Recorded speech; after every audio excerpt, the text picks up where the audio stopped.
Hey y'all, it's Kimberly here, your favorite realtor. Giving out some free advice. Chilling out here at home right now. Been working today and just thought I would do some videos for you.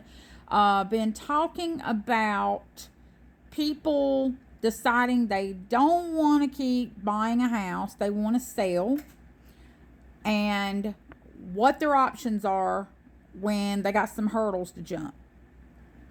Talking about rental property, renters beware. I've done talked about that today. So if you've missed those videos, please go back and check them. I got the same dress on, same look, You'll see them. Hope you'll go watch them. Especially if you're a young person just starting out, young adult, please go watch my videos. I do have two sons that I pretty much raised by myself, and taught them about life and credit and all this kind of stuff, what to do. And y'all, talk to your parents. They're a wealth of information. If you don't talk to them about it, they think you already know the answers. Okay? So reach out to your parents or an aunt or uncle or a grandparent and ask them some of these questions that maybe you're not sure about. They're not going to laugh at you. They're going to want to help you. But they figure that your schools are teaching you life hacks. But they're not. We know they're not. Okay? So let's talk about something now that kind of might be a little bit touchy to some people. But I do get a lot of phone calls about this. And my subject today on these videos is you need to have a good realtor in your back pocket. For them days that come along when you don't know what to do, you don't know who to call, you don't know which direction to turn. That's what some of these videos are about today. So here's an example where a homeowner sold them a house years ago, and for some reason they're deciding they don't want their house anymore. Not sure why. Brand new house. What's going on? Nothing wrong with the house. They got something going on. Do I know what's going on? No, I don't know. I don't need to know a lot of the details. But in order for me to help them, I do need to know some things so I can tell them my opinion and give them some good advice. So this could come up in several situations. It could be a job situation. They may have lost their job. Maybe they worked two jobs and they lost one of them. They could be going through a divorce. Things like that. You know, life happens, and now you got to make some decisions of how to move forward, and it be a financially wise decision. That's why they call me. What I want to say is, if you are making a house payment right now and you're living in a home, you are in a better situation than most people that do not own a home, because you have an asset. Means you've got something of value. The property is probably worth more than what you paid for it. So you're sitting there with equity. Even though you don't see it in your hand, you don't see no money in your hand, it's equity. All right? There's a lot of things you could do. You could do a refinance. You could do a home equity. They call it a HELOC. Home equity line of credit. Or you could just sell it. Why would you want to sell it if it's your asset? If it's the only asset you have, why would you sell it?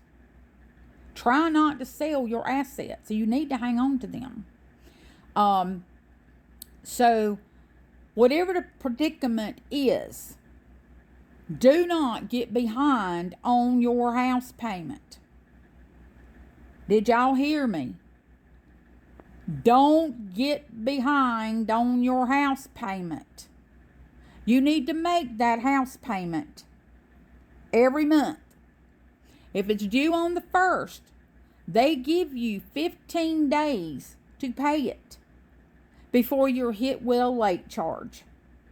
If you pay it on the 16th or the 17th day, it's still really not considered late where it affects your credit score and your credit report.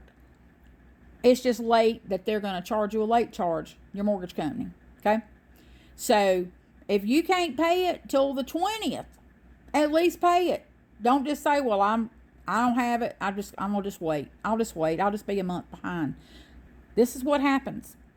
As soon as you had a payment due on the 1st and you don't pay it within 30 days, the 31st day, you are now considered one payment behind, late. And that hits your credit report. And that's going to affect you for the next 12 months. Okay? Also, once you're behind that 1 month, month number 2 could come up real fast. Because now you got to pay 2 payments. Mortgage companies won't take a partial payment. I know for a fact. Because I've had to go through that before. So, however you can come up with the money, you need to come up with the money. If you have to do without something, do without and make that house payment. Okay? Because this is what happens. One, your mortgage that you signed at your closing, there is a paragraph in there that talks about due on demand clause. If you are 1 day late, it's due on the 1st. If you don't pay it on the 1st, that mortgage company can foreclose on you. Depending on what state you're in will determine what path they have to take, whether it be a judicial process involving courts or whatnot. Okay? Now, most of the time, they don't do that right off the bat because it costs money. They have to hire their attorneys to get involved, and it's a lot of money and a lot of time. But guess what?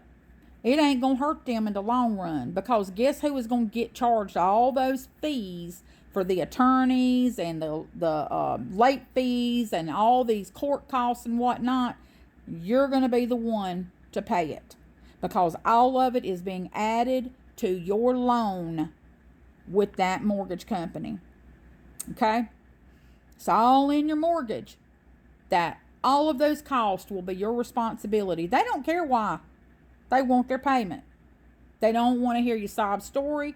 They don't want any emotions attached to it. All you are is an account number and a dollar sign. That's the bottom line truth, y'all, and you should know it. Any debt collector, that's what you are to them. An account number and a dollar sign. But your biggest asset is your home. Don't get behind on it, because it is very, very hard to get it caught up. All right? This is the next thing that happens. One, they could make you due and payable immediately.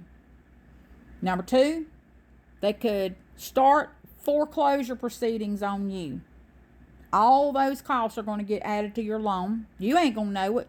You'll eventually find out, but you won't know it right then. And then, it's already affected your credit. And say you decide, I'm going to go ahead and sell. I can't get this caught up. I'm going to sell. Let me call Kimberly. Kimberly's going to tell you, why you wanting to sell?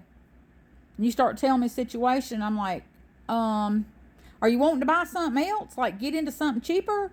Well, I don't know. I might need to move into an apartment. I don't know, because they're not wanting to tell me everything. But then eventually it comes out, they, a whole bunch of months behind. Don't know why. Don't care. The point is, now they can't go buy nothing else. Not no time soon.